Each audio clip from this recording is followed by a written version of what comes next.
गुरुदेव भगवान की जय। प्यारे कृष्ण कन्हैया लाल की जय। श्री विष्णु पुराण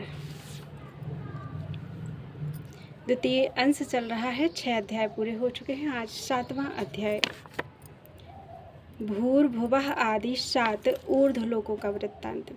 श्री मैत्रेय जी बोले, ब्रह्मन, आपने मुझसे समस्त भूमंडल का वर्णन किया। हे मुने, अब मैं भूवरलोक आदि समस्त लोकों के विषय में सुनना चाहता हूँ। हे महाभाग, मुझ जिज्ञासु से आप ग्रह गण की स्थिति तथा उनके परिमाण आदि का यथावत वर्णन कीजिए। श्री पराशर जी बोले, जितनी दूर तक सूर्य और चंद्रमा की किरणों का प्रकाश जाता है, समुद्र, नदी तथा पर्वत आदि से युक्त उतना प्रदेश पृथ्वी कहलाता है। हे द्विज, जितना पृथ्वी का विस्तार और परिमंडल अर्थात घेरा है, उतना ही विस्तार और परिमंडल भूवरलोक का है। हे मैत्रेय, पृथ्वी से 1,00,000 योजन दूर सूर्यमंडल है और सूर्यमंडल से भी 1,00,000 योजन के अंतर पर चंद्रमंडल है। चंद्रमा से पूरे 100,000 अर्थात 1,00,000 योजन ऊपर संपूर्ण नक्षत्र मंडल प्रकाशित हो रहा है। हे ब्रह्मन, नक्षत्र मंडल से 2,00,000 योजन ऊपर बुध और बुध से भी 2,00,000 योजन ऊपर शुक्र स्थित हैं।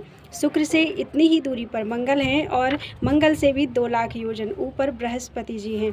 हे द्विजोत्तम, बृहस्पति जी से 2,00,000 योजन ऊपर शनि हैं और शनि से 1,00,000 योजन के अंतर पर सप्तऋषि मंडल है तथा सप्तऋषियों से भी 100,000 योजन ऊपर समस्त ज्योतिष चक्र की नाभि रूप ध्रुव मंडल स्थित है। हे महामुने, मैंने तुमसे यह त्रिलोकी की उच्चता के विषय में वर्णन किया। यह त्रिलोकी यज्ञ फल की भोग भूमि है और यज्ञ अनुष्ठान की स्थिति इस भारतवर्ष में ही है। ध्रुव से 1 करोड़ योजन ऊपर महरलोक है, जहाँ कल्पांत पर्यंत रहने वाले भृगु आदि सिद्धगण रहते हैं।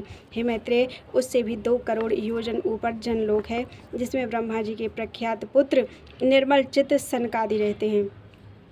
जनलोक से 4 गुना अर्थात 8 करोड़ योजन ऊपर तपलोक है। वहाँ बैराज नामक देवगणों का निवास है, जिनका कभी दाह नहीं होता।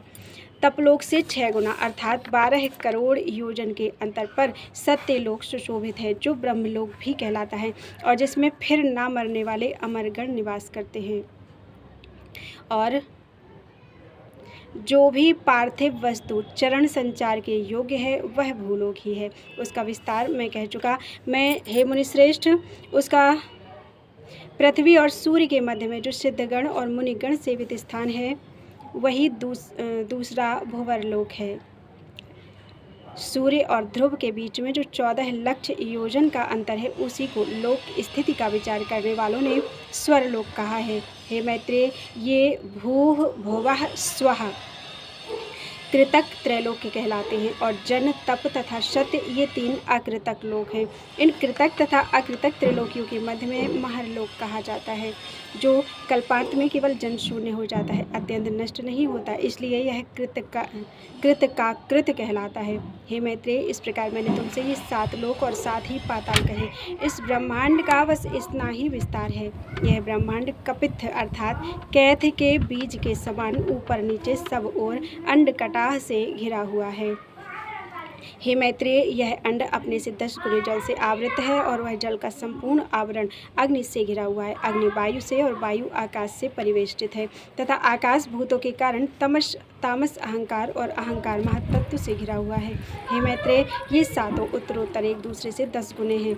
महत्तत्व को भी प्रधान ने आवृत कर रखा है। वह अनंत है तथा उसका न कभी अंत होता है और न कोई संख्या ही है, क्योंकि हे मुने, वह अनंत, असंख्येय, अपरिमेय और संपूर्ण जगत का कारण है और वही परा प्रकृति है। उसमें ऐसे ऐसे हजारों, लाखों तथा सैकड़ों करोड़ ब्रह्मांड है।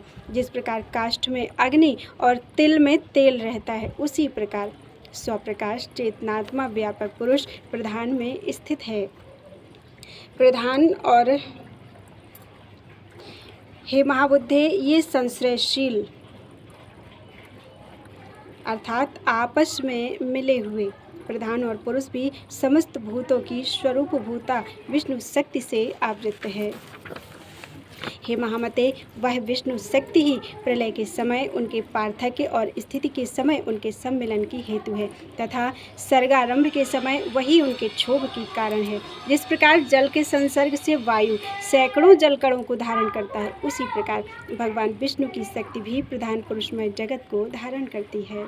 हे मुने, जिस प्रकार आदि के बीज से ही मूल, स्कंध और शाखा आदि के सहित वृक्ष उत्पन्न होता है और तदनंतर उससे और भी बीज उत्पन्न होते हैं तथा उन बीजों से अन्य अन्य वृक्ष उत्पन्न होते हैं और वे भी उन्हीं लक्षण, द्रव्य और कारणों से युक्त होते हैं, उसी प्रकार पहले अव्याकृत प्रधान से महत्तत्व से लेकर पंचभूत पर्यंत अर्थात संपूर्ण विकार उत्पन्न होते हैं तथा उनसे देव, असुर आदि का जन्म होता है और फिर उनके पुत्र तथा उन पुत्रों के अन्य पुत्र होते हैं।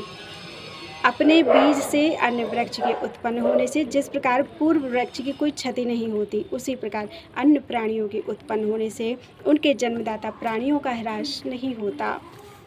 जिस प्रकार आकाश और काल आदि सन्निधि मात्र से ही वृक्ष के कारण होते हैं, उसी प्रकार भगवान श्री हरि भी बिना परिणाम के ही विश्व के कारण हैं।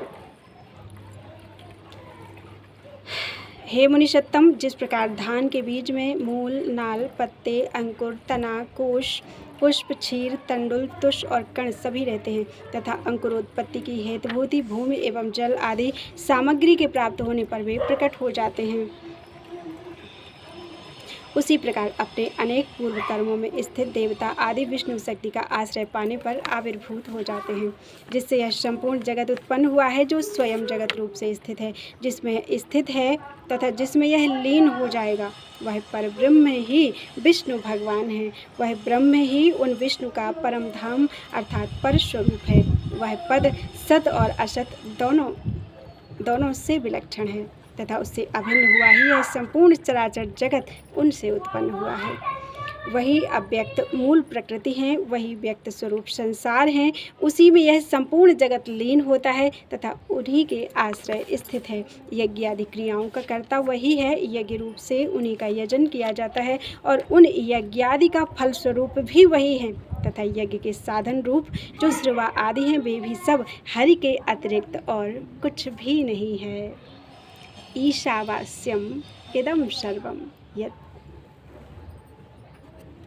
यत् किंचित जगत्याम जगत। कुछ गलत हो गया हो तो माफ करिएगा। इति श्री विष्णु पुराणे द्वितीय अंशे 7वां अध्यायः।